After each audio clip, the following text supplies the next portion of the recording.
It's official. Collectors, PWCC, eBay, and Fanatics are all battling it out to the death in a war to own the entire hobby ecosystem. But who's gonna survive? We'll tell you what we think next on Cards on the Table.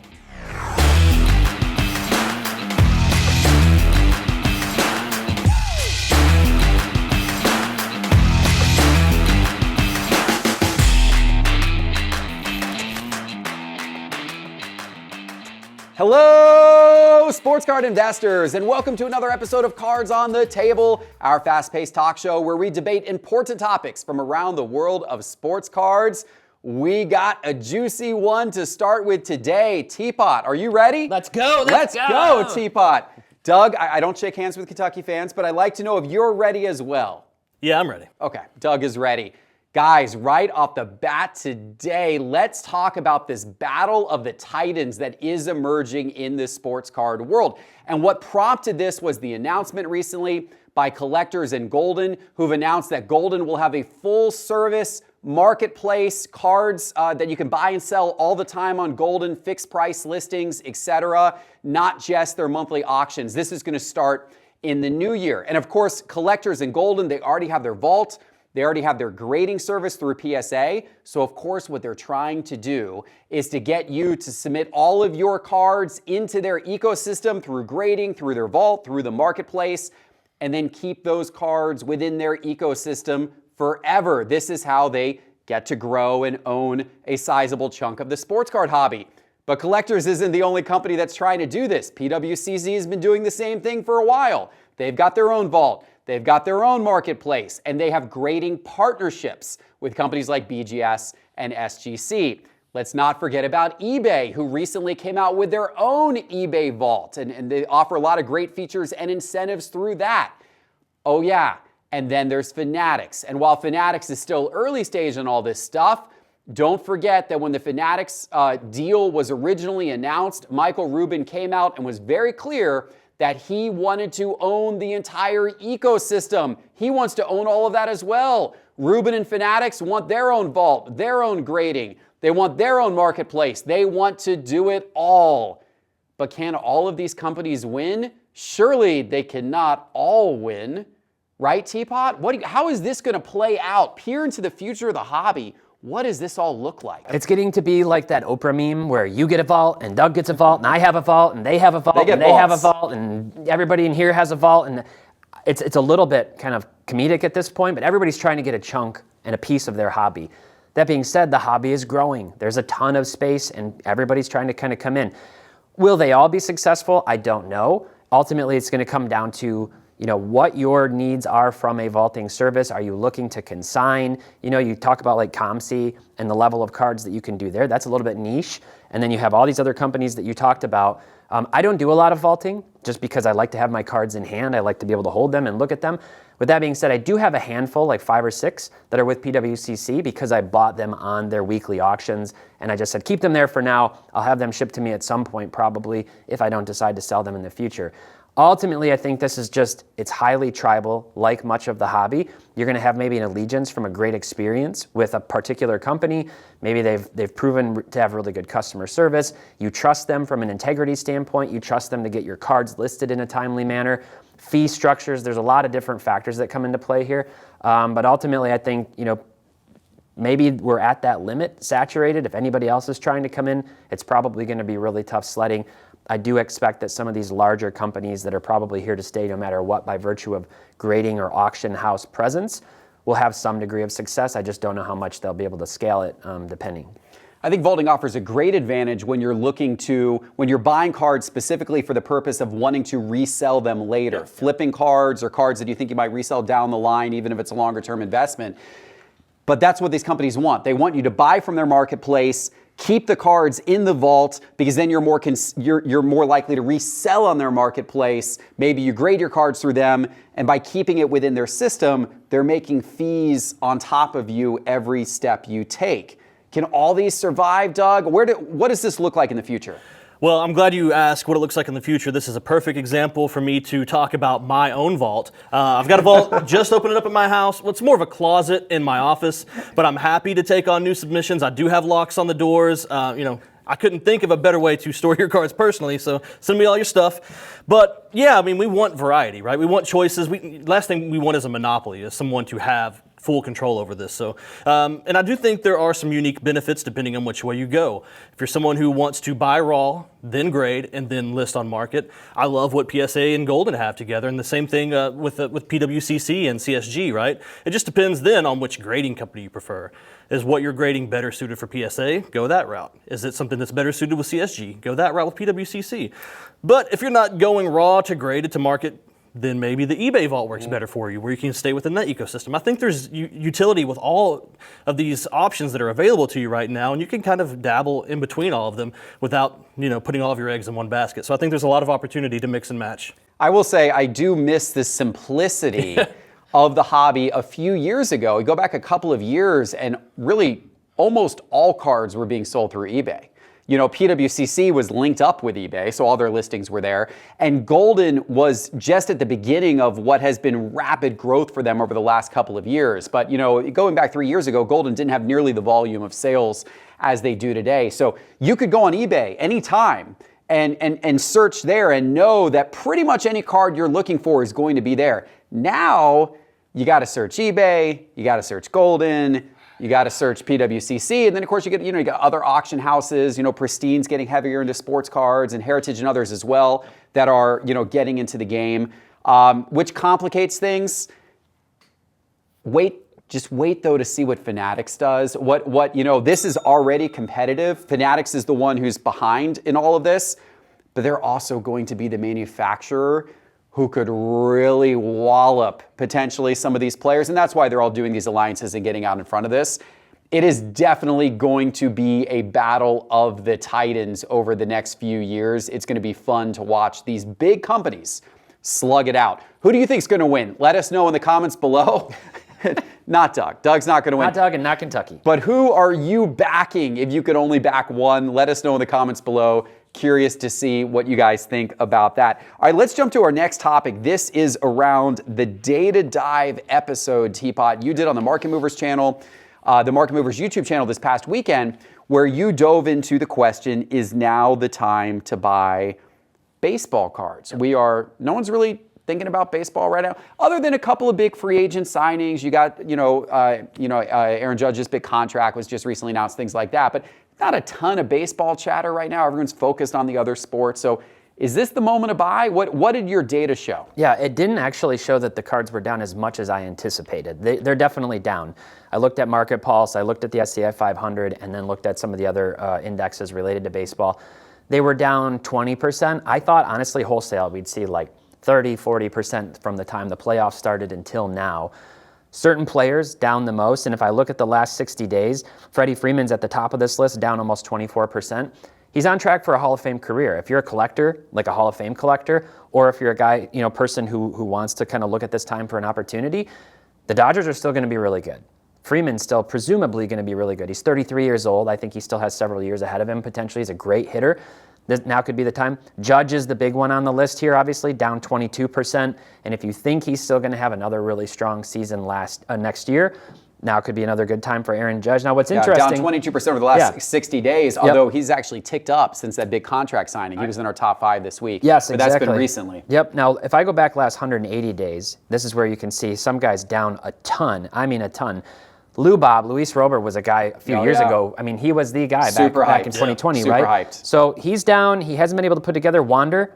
It was Wandermania 6 months ago. I mean, and that's why his prices were up. He's down 43%. You've got Tatis. Now, here's what's interesting. If I go to the last 7 days, there's only 4 guys who are down. So we're starting to see potentially a shift back up. Probably because in the last cards on the table, I said December's the time. Your best time to buy baseball cards because no one's paying attention. Well, apparently a bunch of people ran out and bought baseball cards. That's interesting that so many cards are up over the last 7 days. Yeah, this is the time maybe when things start to shift some, right? So, yeah, it's interesting. Keep an eye on it. If there's players that you're targeting, look and see what's going on. And what I look for when you get to the card level on the chart, look for where that chart just starts to do this.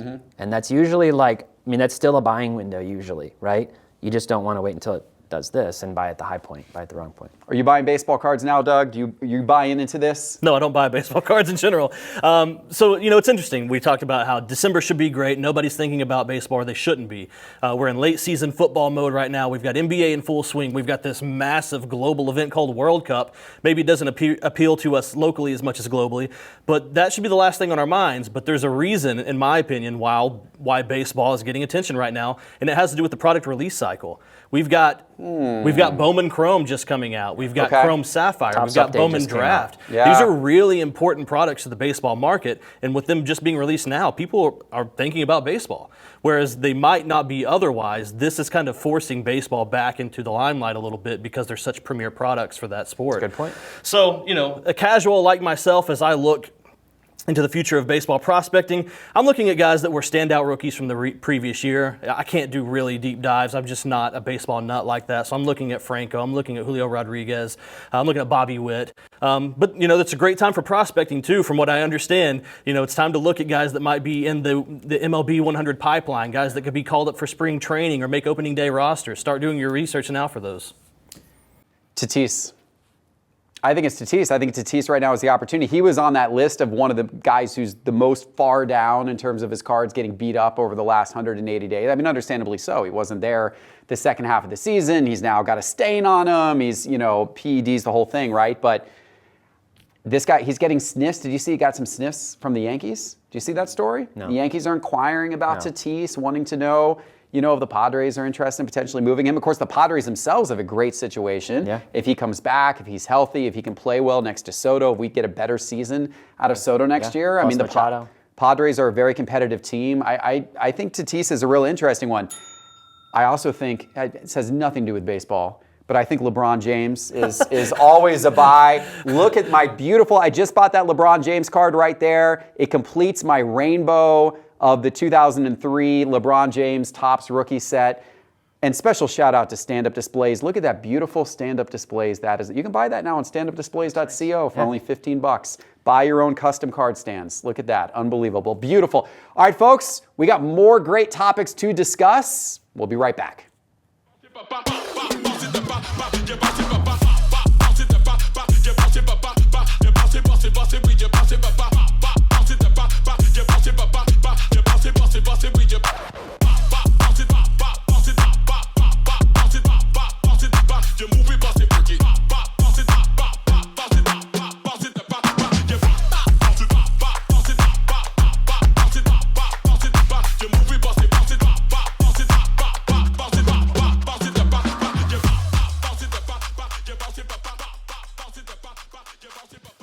Guys, check out Market Movers, and I should also mention the brand new Market Movers X app for your phone is coming out in January. Stay tuned for that. It's going to be massive. But let's talk about something that's happening right now in sports cards that should be massive. That's the World Cup, the international phenomenon. It's been fun to watch. I'm not a hardcore soccer fan, but I've gotten into this. I've watched a lot of the games. I've gotten really into it. And all year long, I had been predicting that when the World Cup came around, we were going to see some positive momentum in the soccer card market. Teapot, I'm disappointed. I have not seen the momentum in soccer cards this year that I was expecting to see. Has the World Cup been a letdown from the hobby perspective? I will say it has surprised me. Now, we know the market in general, a lot of cards have been going down in price. But if you look at the market pulse, you have the SCI 500. This time frame is basically the 60 days or so, leading up to World Cup, 50 days or so. That's when the hype should really be building. That's what I was looking at. Really be going up, because right? you do expect some letdown after it started as teams get eliminated, et cetera. But I mean, this is like the 50 days or so before that, right? And you see SCI 500 down 8.6%. In that same time frame. That's the top dark blue line. That's the top dark blue line. And then the next, you have 18.1% here, 26.9% on 2018 Prism World Cup, 12.5% on the 2014. It's surprising to me. Now, here's what I'll say. Soccer right now is the fourth most popular sport in the United States. And it's at apparently about 7% of Americans say they like and watch soccer, okay? Apparently between now and 2026 World Cup, that number is expected to rise 3% per year. So we could be looking at about a fifth of the population saying they enjoy soccer versus 7% in the next 4 years. That's a big growth percentage if you look at that market. I think this has a lot to do with U.S. men's soccer letting down. It's kind of, I don't want to say it's disappointing. We have so many incredible athletes in this country, many of them competing for the few number of spots in the NBA and the NFL. And imagine if a lot of those guys instead went and played soccer. There was that graphic we were talking about on Instagram, a reel of a guy saying, can you imagine if LeBron was the goalkeeper and John Morant was your striker, and you had these Micah Parsons at center back, the athleticism of these guys if they were true soccer players. We have the talent. It's just a matter of getting it through the pipeline. I think time zone has a lot to do with things. And sorry Kelly on our team about the MLS, but it's just not as competitive or exciting. And Premier League, La Liga, Bundesliga, all in a totally different time zone. Who's waking up at 5 in the morning on Saturday to go to their local pub and watch soccer? And that's what you have to do. How do we get this more prime time in the United States to garner interest? I think that has a lot to do with it.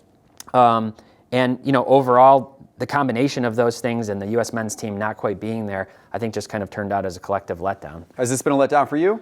Actually, no. This isn't like NFL where you've only got a few months every year to prep for the NFL playoffs, or the NBA where you've got a few months every year to prep for the NBA playoffs.